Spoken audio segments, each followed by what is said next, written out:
Hello guys, welcome back to my channel ক্যাডিয়ান family ব্লগে তোমাদের সবাইকে স্বাগত জানালাম। আর আজকে দেখো আমরা ইচা মাছ খাবো। আর ইচা মাছটা আমি কিভাবে রান্না করব তাই তোমাদেরকে দেখাবো। আমি আজকে কাঁচা তেল দিয়ে ইচা মাছের ভাপা বানাবো।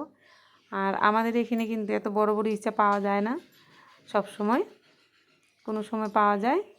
তারপর এটা লোকাল ইচা, আমাদের এখানে নদীর। তার জন্য আমি সবার আগে মাছগুলো বেছে নেই। আগে বাছার পর আমি মাছগুলো ধোয়ার পর আমি তোমাদেরকে দেখাবো আমি কাঁচা তেল দিয়ে কিভাবে ভাপা বানাবো। আমার মাছগুলো ধোয়া হয়ে গেছে। এখন আমি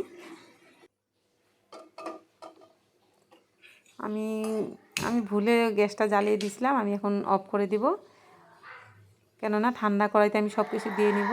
আগে আমি ঠান্ডা কড়াইতে দেখো সবার প্রথম আমি দিয়ে দিব তেল, কাঁচা তেল। আমি এখন গ্যাসটা জ্বালাবো না, আমি সবার প্রথমে দিয়ে দিব কাঁচা তেল।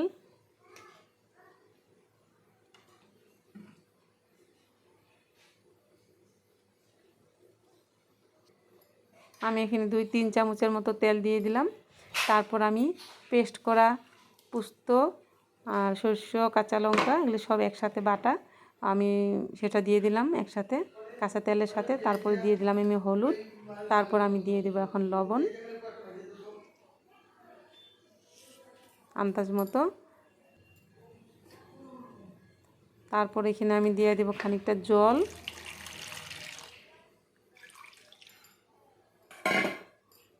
জল দেওয়ার পর আমি এখানে দিয়ে দেব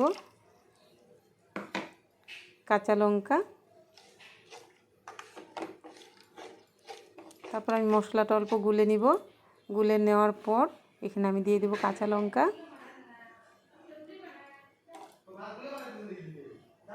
আর এখানে দিয়ে দেব আমি একটা ছোট ছোট টুকরা করা টমেটোগুলো দেওয়ার পর আমি আমি কিন্তু ভেজে রেখেছিলাম মাছ।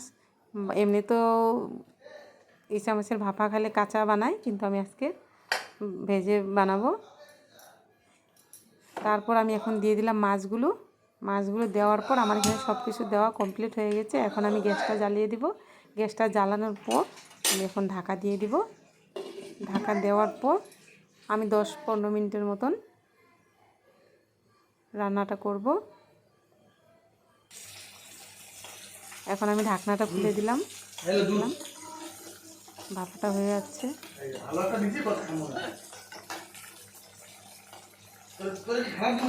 এখন আমার ভাপাটা রান্না কমপ্লিট হয়ে গেছে। এখন আমি গ্যাসটা অফ করে দিলাম।